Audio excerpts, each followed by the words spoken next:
ഒരു പ്രമുഖ മതപ്രഭാഷകൻ പറയുകയുണ്ടായി, അദ്ദേഹത്തിൻ്റെ മതം സമാധാന മതമാണ്. ആ സമാധാന മതം ചൂഷണം ചെയ്യപ്പെടുന്നത്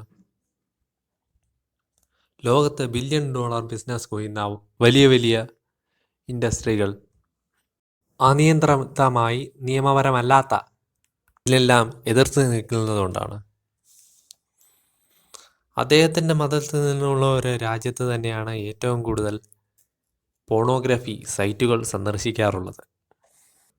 അത് തെറ്റ് എന്ന അഭിപ്രായമുണ്ടെങ്കിൽ ഒരു അഭ്യൂഹം പോലും നിങ്ങൾക്ക് പടച്ചുവിടാനില്ല എന്നുള്ളത് മറ്റൊരു യാഥാർത്ഥ്യം.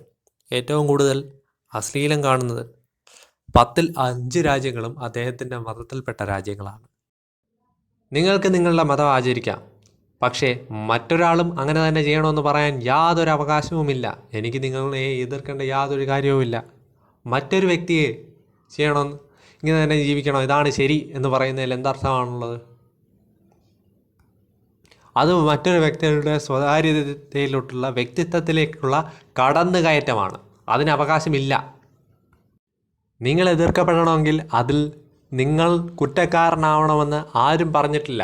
പക്ഷേ നിങ്ങൾ ചെയ്യുന്ന കാര്യങ്ങളുടെ ഉത്തരവാദിത്വം നിങ്ങൾക്ക് മാത്രമായിരിക്കും. നിങ്ങൾ മറ്റാരുടെയെങ്കിലും വ്യക്തി സ്വാതന്ത്ര്യത്തിലേക്ക് കയറിയിട്ടുണ്ടെങ്കിൽ, ആരോടെങ്കിലും മുഖം മറച്ച് നടക്കാൻ പറഞ്ഞിട്ടുണ്ടെങ്കിൽ അത് നിങ്ങളുടെ കുഴപ്പമാണ്.